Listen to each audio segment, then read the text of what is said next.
한 서기관이 예수님께 질문을 하는 걸로 이제 오늘 본문을 시작을 합니다. 28절을 보시면 모든 계명 중에 첫째가 무엇입니까? 이렇게 시작을 하죠. 평생 이 서기관은 성경을 필사하는 사람이었습니다. 당시에는 복사기가 없죠. 그러다 보니 이 성경을 양피지에 그대로 베껴 써서 두 번째 판, 세 번째 판 이렇게 마련해서 보급하고 또 그것을 보존하는 일, 이것이 서기관이 해야 되는 역할이었습니다. 그러다 보니 서기관에게는 성경을 필사하는 게 전부가 아니라 성경을 암송해야 했습니다. 보고 베끼는 것뿐 아니라 자기가 혹시 틀릴 수 있잖아요. 그러다 보니 성경을 달달 암기해서 혹시라도 틀릴 수 있는 것에 대한 두 번째, 세 번째 안전장치를 스스로에게 걸어두는, 그래서 성경의 전문가인 이 서기관들은 성경을 가르치는 일도 할 수 있었습니다. 오늘 본문에서 나오는 이 한 서기관은 부활에 관해서 예수님과 사두개인이 나누는 이 토론, 거기서 예수님이 사두개인들에게 답하시는 것을 보며 큰 충격을 받습니다. 이 충격이라는 건 부정적인 의미가 아니라 상당히 긍정적이고 적극적인 의미로의 충격이었던 것 같아요. 부활이 허무맹랑하다는 것을 말하기 위해서 그 근거로 든 수호법을 오히려 예수님은 사람을 살리는 하나님의 사랑이 어떠한지를 소개하는 내용으로 바꿔서 말해주는 것이 인상적이었기 때문입니다. 율법에 하나님을 소개할 수 있는 내용이 있다고? 율법에 사랑의 하나님이 담겨 있다고? 이것이 서기관에게는 강렬한 충격이 되는 거죠. 그가 늘 읽어왔고 읊조려왔고 써왔고 가르쳐왔던 이 율법에서 하나님을 소개할 수 있다는 게 말할 수 없는 놀라움이었던 겁니다. 그래서 이 서기관은 예수님께 질문하고 그 답을 듣고 싶었습니다. 평생 성경을 하나님의 말씀으로 믿고 살아왔고 율법을 지키며 살아왔는데 과연 율법을 지키는 것만이 하나님이 율법을 주신 목적의 전부일까? 그래서 우상을 깎아 만들지 않고 특별하고 신비한 것에 하나님이란 이름을 붙이지 않고 안식일을 잘 지키고 부모를 공경하는 걸로 이 율법을 지켰다라고 하며 목적을 이룬 걸까? 사람을 죽이지만 않으면 율법의 목적을 이룬 걸까? 물건을 훔치지만 않으면, 바람을 피지만 않으면 하나님이 주신 모든 이 율법의 목적을 다 나는 이루는 것일까? 유대인이라면 바로 그 부분에서 늘 아슬아슬한 긴장 속에 있었을 겁니다. 하나님이 주신 율법을 난 오늘 지켰나? 지키지 못했나? 이것들을 따져가는 것이 그들에게 있어서는 하루의 중요한 일과 중에 하나였기 때문이겠죠. 그러다 보니 했느냐 하지 않았느냐가 늘 그들에게는 긴장과 불안, 외줄타기의 시간들이었을 겁니다. 잘 지켰느냐의 여부로 율법을 생각할 수밖에 없는 틀이 그렇게 마련이 된 거죠.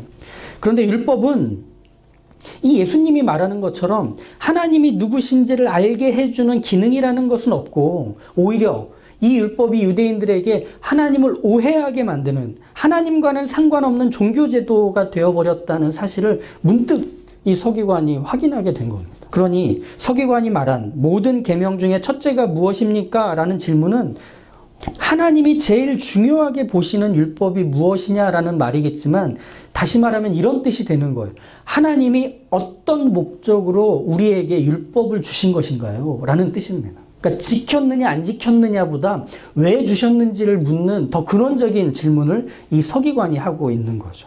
그러니까 알려주시면 더 잘하겠습니다. 이것보다 훨씬 더 가는 내용입니다. 왜 하나님은 율법을 이스라엘에게 또 자신들에게 주셨는지를 알고 싶은 궁금함에 갑자기 그가 확 잠겨버린 거예요. 그래서 모든 계명 중 첫째가 무엇이냐고 물었던 거죠. 예수님은 신명기 6장의 말씀을 근거로 이 서기관의 질문에 답하십니다. 29절에서 31절을 보시면 예수께서 대답하시되 첫째는 이것이니 이스라엘아 들으라. 주 곧 우리 하나님은 유일한 주시라. 내 마음을 다하고 목숨을 다하고 뜻을 다하고 힘을 다하여 주 너의 하나님을 사랑하라 하신 것이요. 둘째는 이것이니 내 이웃을 내 자신과 같이 사랑하라 하신 것이라. 이보다 더 큰 계명이 없느니라. 신명기 6장은 이스라엘 백성에게는 정체성과 방향성의 기초를 마련해주는 성경입니다. 광야에서 가나안으로 들어가기 전에 모세는 유언처럼 신명기의 내용들을 이스라엘에게 얘기하거든요. 그때 하나님의 명령과 율법이 끊임없이 너희가 가나안 땅에 들어가서 정착할 때에도 지켜야 하는 하나의 법이다. 따라야 하는 하나의 기준이며 길이다. 이렇게 말을 남기는 거죠. 이스라엘 백성이 하나님의 이 명령과 율법을 잘 지키면 그들은 하나님이 주신 땅에서 크게 복을 받고 번성하게 될 것이라 이 약속을 합니다.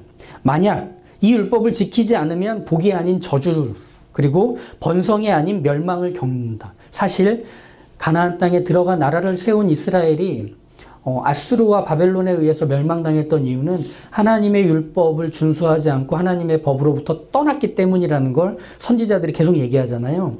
그런 면에서 보면 하나님의 명령과 율법을 지켜야 한다는 이 모세의 마지막 유언은 이스라엘에게는 곧 이것이 사라지면 이스라엘이 아니게 되는 거죠. 그러면서 동시에 신명기 6장 이 쉐마 이스라엘은 서기관의 소명의 기초가 되는 성경이기도 합니다.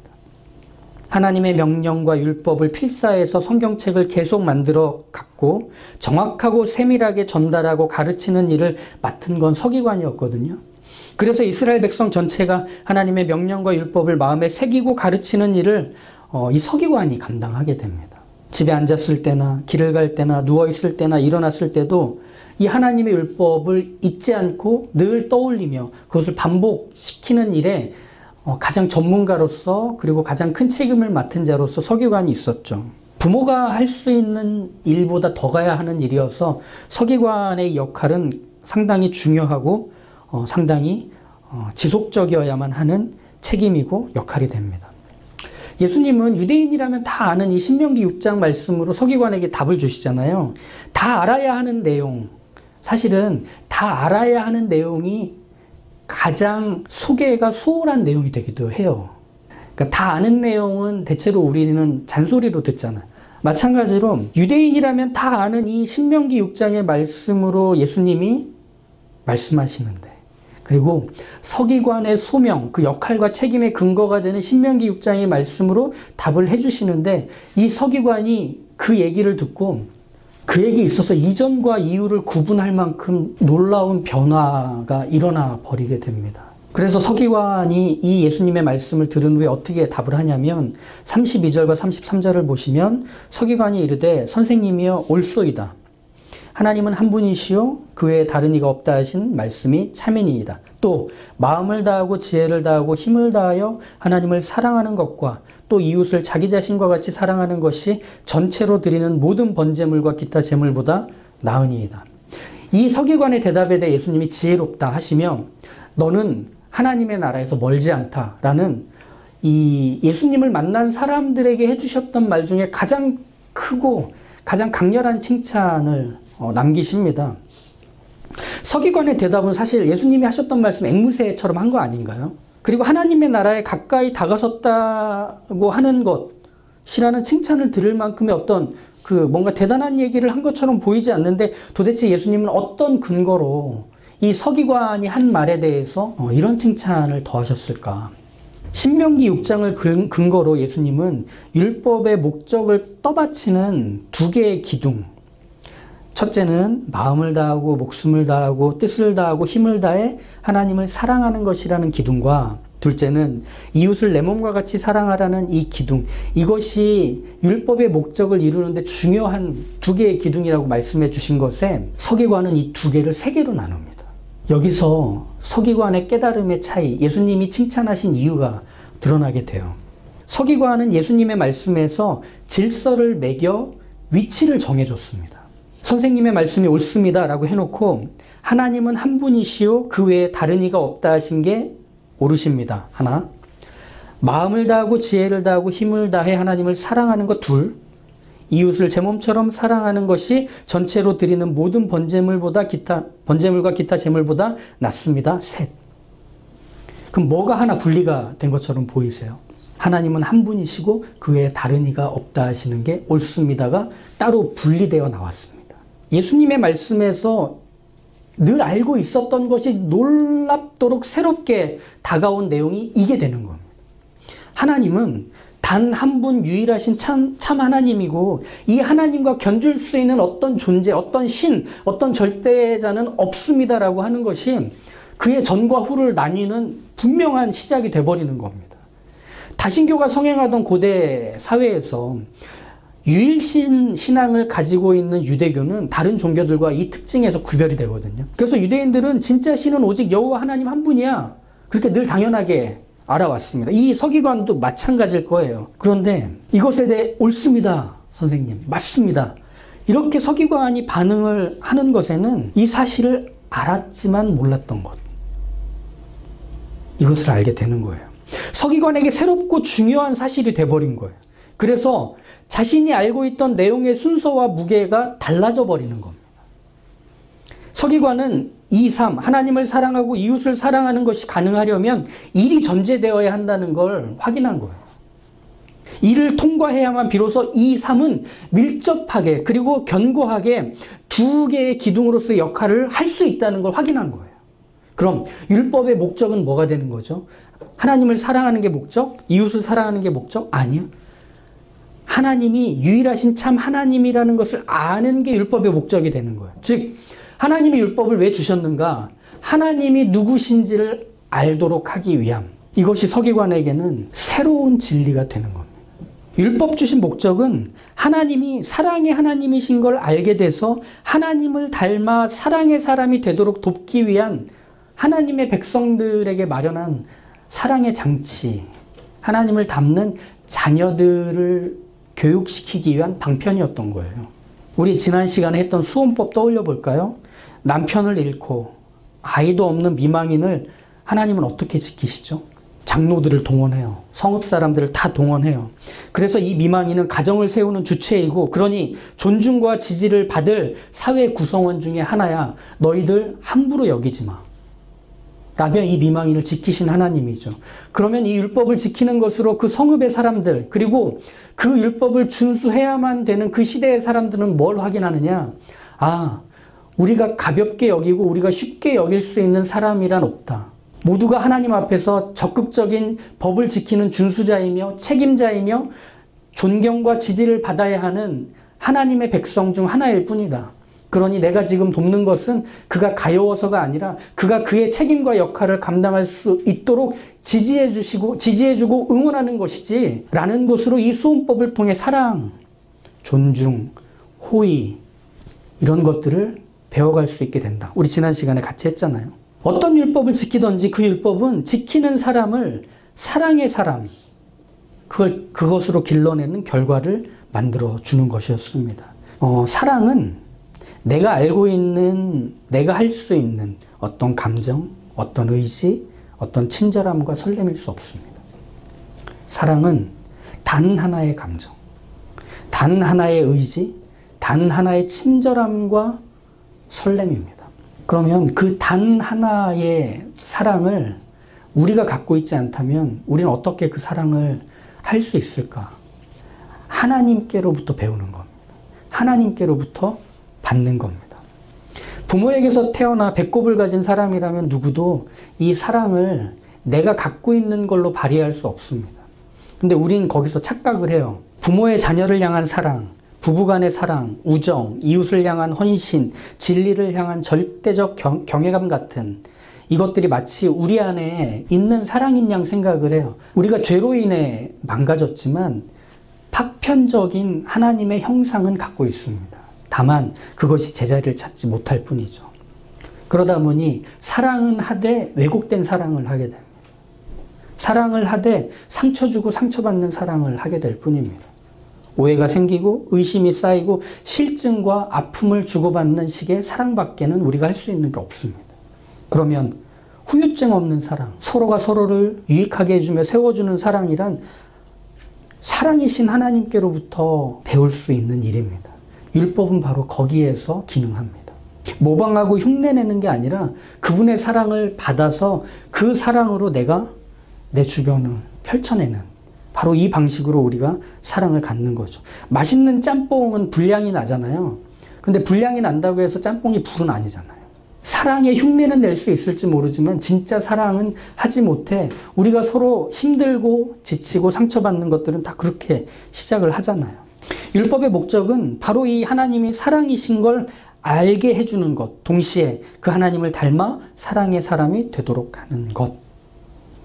즉 우리가 무너졌던 그 자리에서 우리를 다시 세우시는 게 이 율법의 목적이 되는 거예요. 그래서 우리는 구원받은 후에도 이 율법의 내용들의 도움을 받아 계속 하나님을 알게 되고 하나님을 배워가는 거죠. 그렇다고 이스라엘이 해왔던 율법들을 그대로 우리에게 이식하는 그런 뜻은 전혀 아닙니다. 우리도 뭐 토요일에 모여야 된다. 우리도 뭐 정기적으로 양을 잡고 염소도 잡아야 된다. 이런 의미가 아니라 거기에 담겨있는 내용들을 우리가 이해하고 적용하고 실행해야 한다는 뜻입니다. 그렇다면 이 율법의 목적, 하나님을 알고 하나님을 닮아 우리도 사랑의 사람, 우리에게서 무너졌고 훼손되었던 것들을 다시 복원하는 이것에 대한 보다 더 좀 현대적이고 보다 더 진솔하며 정확한 그 소개를 뭘 하면 좋을까 생각을 할 때 우리 승환 형제가 세례문답 교육을 할 때 했던 소요리 문답의 일문의 질문이 거기에 맞닿아 있는 듯 보입니다. 사람의 제일 되는 목적, 사람의 유일한 단 하나의 목적은 무엇입니까? 라는 거죠. 각자의 인생의 모양, 과정 다 달라요. 주신 재능도 다르고 살아왔던 삶의 환경도 다르고 기질도 수준도 겹치는 거 없어요. 그러니 어떤 인생이 나랑 겹치겠어요? 인간은 아무리 열심히 살아서 많은 재산을 소유하게 되고 명성과 영향력이 넓고 크다고 해도 오히려 그 모든 걸 얻었던 자리에서 막막하고 공허해하며 불안해할 수밖에 없는 이상한 결핍을 가지고 삽니다. 또 욕망에 휘둘리지 않고 절제하며 금욕하고 다른 사람들을 위해 돕고 아껴주며 살려주는 일을 한다고 해도 채워지지 않는 공허함에 허무해하곤 합니다. 이상하죠. 넌 돈이 많아 좋겠다. 넌 잘생겨서 좋겠다. 넌 예뻐서 좋겠다. 넌 유명해서 좋겠다. 넌 좋아해주는 사람들에 둘러싸여 살아서 좋겠다. 라며 좋겠다고 말하는 사람들이 많아서 좋겠다고 해도 다른 사람들이 좋아할 것들에 둘러싸여 사는 내가 좋아하는 건 따로 있습니다. 그 사람들이 나에 대해 좋게 여기는 것이 내가 좋아하는 것은 아니라는 얘기입니다. 왜냐하면 인간은 오직 하나의 목적을 이루기 전까지는 배고파하는 존재이기 때문에 그렇습니다. 이 목적을 이루지 못하면 인간은 모두가 부러워하는 삶을 산다고 해도 공허하고 허탈합니다. 해야 할 것을 하지 못한 것 같아 불안해합니다. 바로 무엇이냐? 하나님을 아는 것입니다. 자기의 전 인생을 동원해서 사람의 제일 되는 목적이 무엇입니까? 라는 질문 앞에 이렇게 대답하게 되는 거죠. 사람의 제일 되는 목적, 유일한 목적은 하나님을 영화롭게 하고 그분을 영원토록 즐거워하는 바로 그것입니다. 라고 얘기하는 거예요. 인간의 유일한 목적, 첫째 되는 목적은 내가 하나님을 아는 겁니다. 내가 하나님을 아는 겁니다. 이 서기관처럼 말이죠. 그것이 앞서 있지 않은 모든 삶의 수고, 성취, 결과들은 자기 자리를 만족해 할 수 없게 합니다. 빛을 잃고 헤매게 됩니다. 그렇게 표류하는 것들로 인생이 채워지는 바로 그 자리에서 계속 이 질문을 반복합니다. 과연 모든 불안을 해소해낸 안심이라는 것이 삶에서 있을 수 있을까? 과연 아름답고 만족할 수 있는, 쉴 수 있는 자리라는 게 내 인생에서 일어나는 일일까? 과연 내가 생생하게 살아있다고 여겨지는 삶의 그 순간들이라는 것을 나는 맛볼 수 있는 걸까? 이 질문만 반복하게 되는 겁니다. 서기관이 거기에 답을 얻은 겁니다. 예수님의 말씀을 들으며 빛을 본 거죠. 평생 성경을 연구하고 가르치며 살았습니다. 한치도 어긋남 없이 율법을 지키며 살았습니다. 유대인 사회에서 책 잡힐 게 없는 인생이었고 매 순간 긴장과 치열함 속에서 하나님만 섬기고 믿어왔던 누가 봐도 자랑스러운 인생임에는 분명합니다. 그런데 아무에게도 말하지 못하는 게 있었겠죠. 왜 허무하고 외롭고 불안하고 긴장해야만 하는지를 이해할 수 없는 겁니다.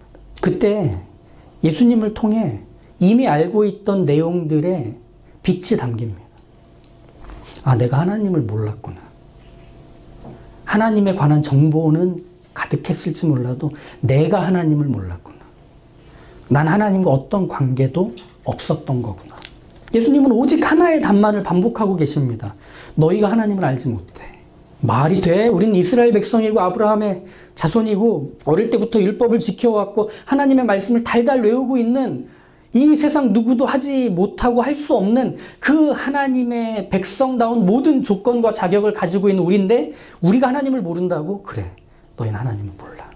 만민을 불러 모으시는 기도를 듣기 원하시는 하나님, 오래 참고 기다리시는 하나님, 살아갈 수 있도록 모든 걸 다스리고 도우시고 챙기시는 하나님, 죽음을 죽이시고 살려내시는 산자의 하나님, 모든 인간이 원래 가져야 했던 생명, 바로 그 생명 주시기를 기뻐하시는 하나님, 그래서 자기 아들을 아끼지 않으시고 내주시기로 결심하신 그 하나님을 너희는 몰라. 예수님은 이 땅에서 계속 그 하나님을 소개하실 뿐이었죠. 그래야 그들의 인생에서 정말 중요하게 여기는 중요함이, 그 무게가, 그리고 그 방향이 무엇인지를 비로소 알 수 있게 될 것이기 때문에 십자가는 바로 그것의 마침표이며 방향표가 될 수밖에 없었던 이유가 여기 있죠. 이 서기관이 평생을 성경을 연구하고 가르치고 율법을 지켜왔던 삶인데 그 자리에서 눈이 떠지는 새로운 경험이 있었다면 우리도 그런 경험 앞에 우리를 던질 수 있어야 하지 않을까요? 우리 알고 있는 거 정말 알고 있는 건가요? 우리가 아는 일에 정말 힘쓰고 있는 건가요? 사실 하나님을 알아가는 일이 매일 매순간 해야 되는 일이라는 생각을 우리는 잘 하지 않는 게 사실입니다. 그런데 우리에게 찾아오는, 우리를 덮치는 도무지 답이 나오지 않는 어렵고 꼬인 일들 앞에서 내 마음과 의도는 듣지도 않고 거부하며 의심하는 그 사람들 앞에서 내 계획과 방법이 연기처럼 사라지고 먼지처럼 흩어질 때 거기에 홀로 남겨지는 외로운 나의 모습 앞에서 억울하고 상처를 입었는데 아무도 알아주지 않는 그 우울함 속에서 사실 그 문제를 풀어가고 해결해야 되는 방법은 그 문제를 해결하는 방식보다 앞서야 되는 일 때문에 우리는 순서를 놓치고 길을 잃은 것 같습니다. 무엇이냐? 문제를 바라보는 방식을 배우라시는 하나님의 요구입니다. 문제를 해결하는 방법보다 문제를 바라보는 방식이 우리가 먼저 알아야 되는 것입니다. 왜? 우리에게서 일어난 모든 문제는 하나님이 누구신지를 알게 해주도록 세밀하고 꼼꼼하고 다정하게 설계된 하나님의 뜻 안에서 허용된 일이기 때문입니다. 그 문제들 속에서 하나님이 어떻게 일하시는지 보라는 겁니다. 그 사람들 앞에서, 그 일들 속에서 흩어져가는, 분해되어가는 그 나의 마음 속에서 하나님이 어떻게 더듬어 일하시는지를 확인하라는 겁니다. 그래서 내가 너에게 이런 하나님이야 라고 소개하실 때 그렇군요 하나님, 감사합니다. 오늘도 그 하나님을 알게 하시고 보게 하시니 다행입니다. 우리 인생에서 등장하는 문제는 해결해서 지워버리는 게 아니라 그 문제를 통해 하나님을 알아가는 유익을 얻도록 오히려 우리를 도울 뿐입니다. 거기에 너무 겁먹지 마십시오. 문제를 통해 어려움을 겪습니다. 어려움을 통해 고난이 내 현실을 짓누르는 듯 합니다. 그래서 한숨을 쉬며 한탄하며 눈물을 흘리며 가는 외로움의 시간들을 사는 것 같습니다. 그런데 그 자리에 하나님 목적이 있습니다. 나를 알아라. 힘써 알아라. 그럼 그 자리에서 우리는 문제가 아닌 하나님께 스며드는 인생이 되어갈 것입니다. 그 하나님께 붙들려 있음을 기억하시길 주님의 이름으로 축복합니다. 화이팅! 화이팅!